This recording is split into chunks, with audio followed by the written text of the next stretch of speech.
for our last presentation, I'm delighted to say we've got two CEOs joining us on stage.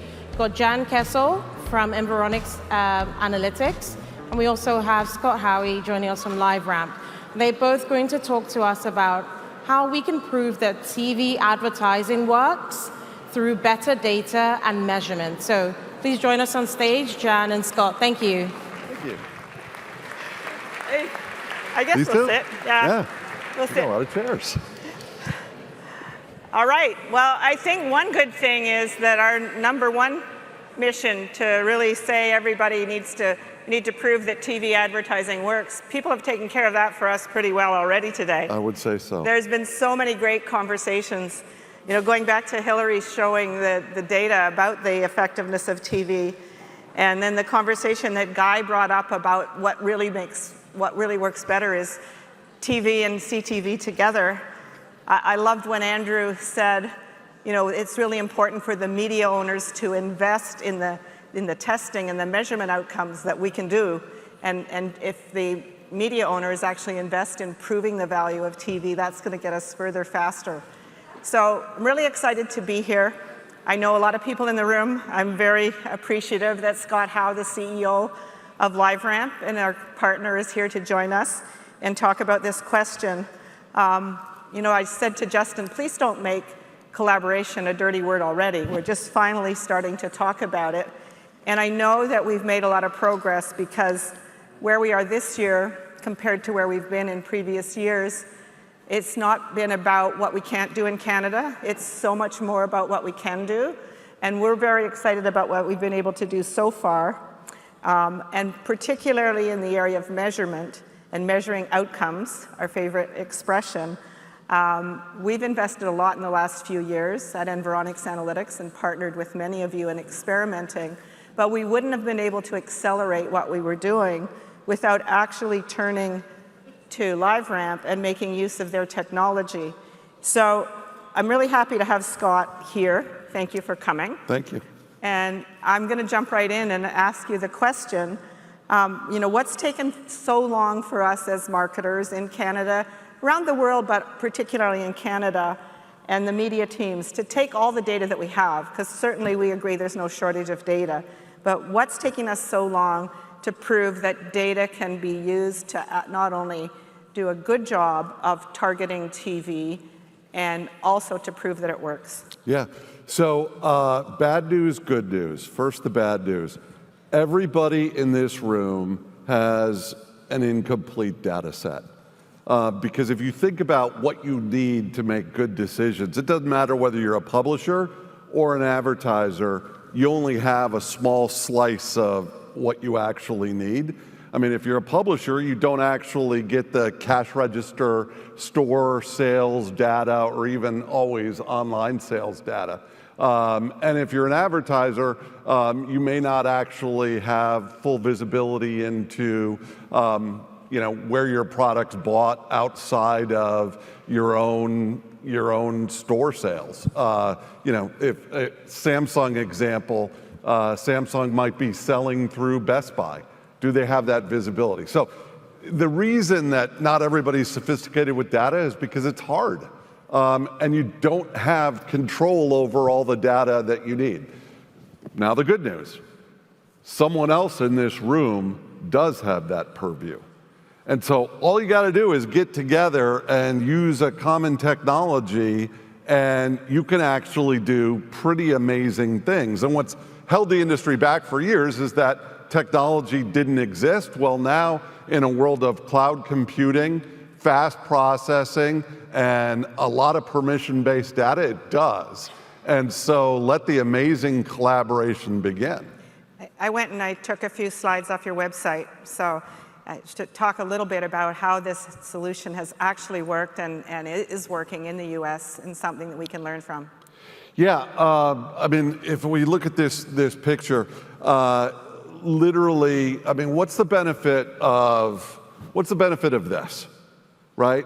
It's having fantastic apps that you could go play with, but really the benefit of having a phone is that you can call anybody else in the world who has a phone. And why? It's because we all use a common standard.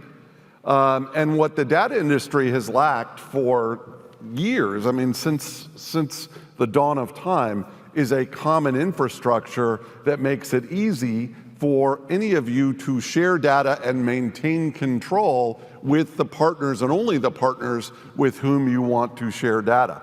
And so each of you, it's the old John Donne quote, no man is an island, or more recently, Troy and Gabrielle from High School Musical. We're all in this together. Doesn't matter what you do, what quote you want, I can come up with one, but you're all connected. Like, none of you are going to succeed unless you work at Amazon. Maybe you have like all the world's cool data, but if you don't, you probably don't have it all. And so your success is tied to someone else's. Again, all you got to do is figure out who are the folks that have the data that you lack, and then start to work together as long as you control how the data is used. So you kind of took all that data that was all over the place, that, you know, where people own and curate their data and have their own governance rules. And in the last 10 years, really since LiveRamp moved from being a data onboarding company to being a true data collaboration platform, you built what's in this picture now, which is how those organizations could actually share their data in safe and brand safe ways. Can you tell us a little bit about kind of where did that crossing the chasm, like how did it become something that went from, you know, a early onboarding company to $1 billion collaboration platform around the world? What made the difference? Yeah, so for those of you who aren't familiar with LiveRamp, we work with everyone and threaten no one because we're just neutral middleware. Our only reason for existence is to connect each of you to one another, giving you the controls to do so. So we work with every major holding company, 96% of digital time online, hundreds of different technologies, but we're newer to the Canada market, in part because of the partnership that we have with Jan. You know, why does this matter? It's because it works. That when you collaborate with other companies, everyone wins. The common enemy that we all face in advertising is advertising waste. And so if we even scrape back, reclaim a portion of that, the results are fairly transformational. Significant yield improvements, we're talking triple-digit lift for publishers, significant ROI improvements, again, triple-digit lift, not uncommon for advertisers, and significantly better consumer experience because instead of getting bombarded with ads they don't care about, they're actually seeing relevant messaging. But again, that only comes together when companies start to collaborate. And so, you know, real quick, if I have time, quick example is, you know, Kroger and Roku.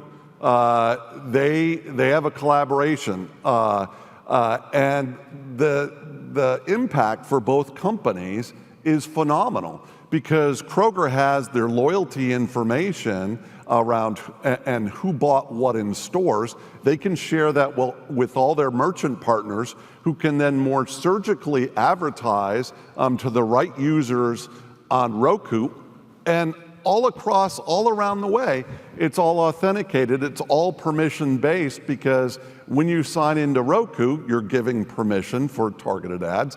When you join Kroger's loyalty program, you're giving permission for them to use that data to give you better offers.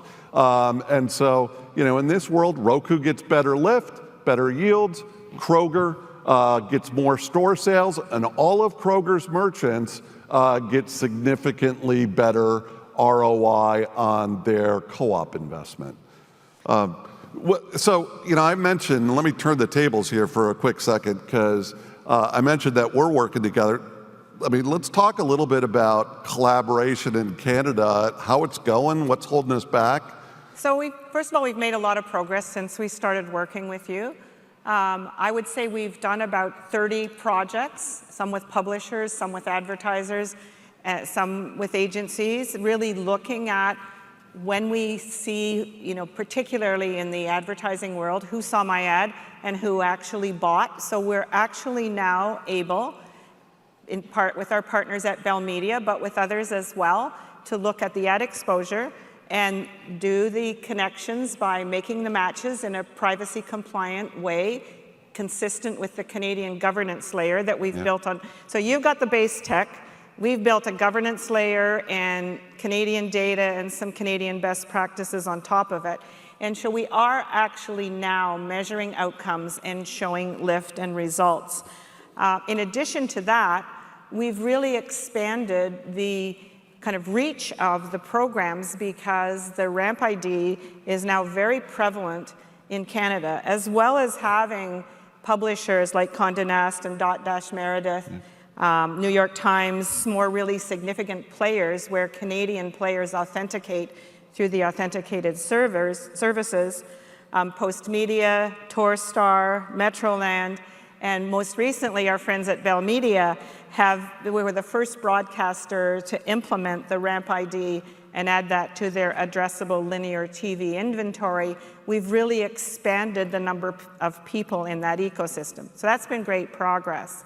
And I'm happy to say that I've got permission today to mention that very soon Rogers Sports and Media is going to enter that LiveRamp partnership with us and bring the RAMP ID to their inventory. So what that means is a much larger reachable audience, and in the collaboration framework that Scott describes, and I love his Samsung example, which is still up there because we see who you can reach and what you know about the customers you have relationships, but using the collaboration platform and using the anonymized ID, then you can reach those same people in places where you're not already connected to them.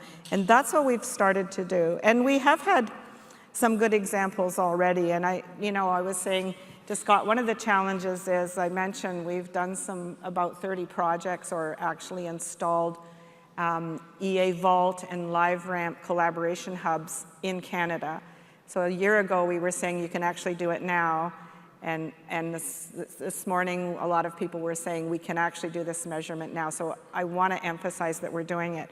But it's still hard to get people to share and really tell their results because, frankly, we're dealing with some of the most innovative organizations in Canada. But very happy that we've been able to take some examples, like the ones I've got up there now, where we actually were able to define opportunities for looking at ad exposures versus the actual outcomes measurement by going into an organization's own database, doing a good match. And sometimes people say to me, oh, we tried LiveRamp before 10 years ago and we didn't get a very good match. And I can tell you a lot of that has to do with the subject we don't really want to get into, which cookies were kind of useless anyway. Yeah. But it's not cookie-based anymore, and we get good matches, and we can find good relationships between the people who were exposed to the ad on linear TV or in connected and addressable TV, and then we can actually measure the outcomes. And in the example where we look at just exposure versus own sales, we've seen lifts of 300%. We also did 6 POCs looking at the measurement and actually with somebody else's data. So here we've got advertisers, we've got the TV exposure, and then we're measuring at the retail level, did you buy the product? So we have 3 parties' data being connected through the clean rooms and in the platform. And once again, in those situations, significant lift across all 6 of the campaigns where we could actually measure the outcomes by saw the ad, went into the store, and actually bought the product in a reasonable period of time. And we can also measure, that's what we were talking about, measuring deterministically, but we can also measure using other kinds of data, like looking at the foot traffic data that Environics has got, a very large database, and taking the anonymized records from the phone data, we can see who goes where. So if you run a campaign and then you turn around and look at stores in the area and the weeks after the campaign, the weekly data can actually show you the lift in the foot traffic.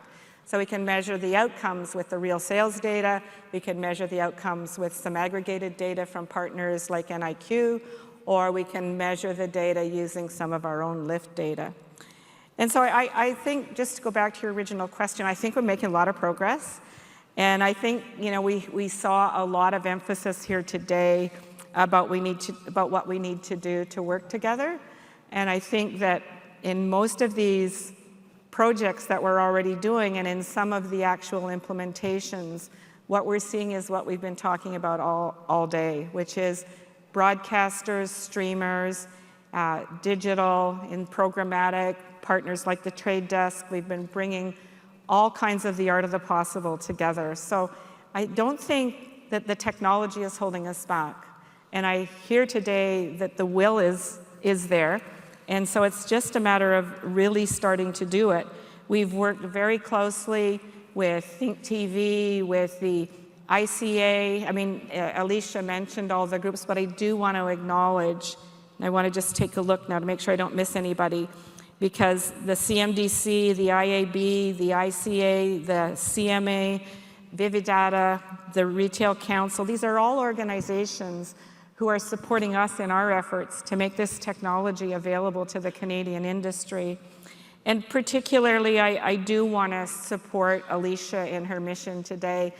I know that for some of us who have been around a long time, it's been a long time coming, and there's been a lot of frustration. But if anybody can come into this situation where we're at right now, where the mindset has changed, the technology has changed, and the need has changed, and drive this home, I think Alicia's going to be the one. So we're all in to support Numeris in that effort and do whatever we can. We've offered ways on reasonable commercial terms. We can make our technology, our LiveRamp EA technology, available to all partners.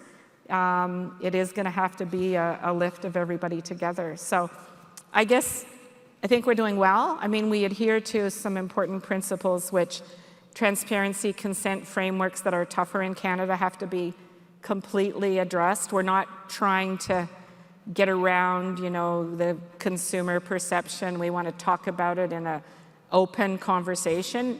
People like to get messages about things that are of interest to them. Mm-hmm. And we've always worked in that space, but in this climate and in this technology, we have to make sure that's an important part of it.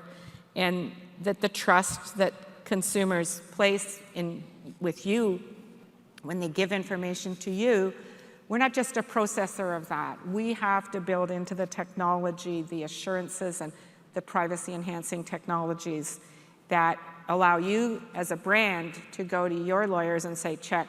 And that's why we've got SOC 1, SOC 2, HIPAA, the 31700 ISO Privacy by Design certification. These things, they make it easier for people to actually say yes.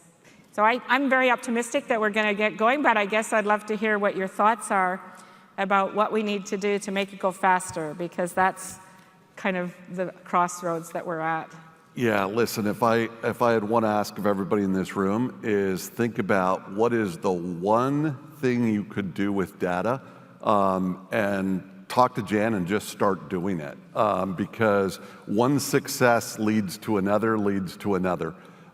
Typically, when we talk about data collaboration, our clients, worldwide, they'll start and it'll be really easy. They'll say, hey, I want to activate my own data on Meta or Google or Trade Desk. It'll be one or two on different publisher sites.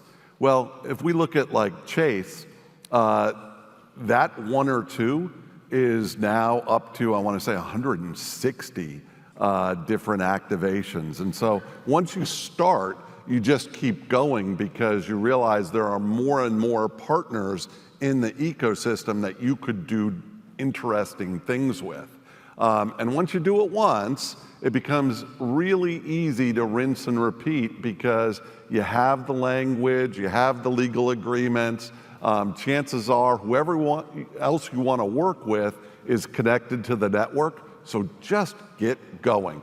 And my final thing would be, if the lure of significantly better performance isn't enough, let me just say, our world is changing so rapidly in an AI world where the signals really matter that if you don't do this, you're going to start to be left behind, because that data that is unlocking better performance today, those are the signals that will fuel all your performance in 10 years. So you just got to get moving on this.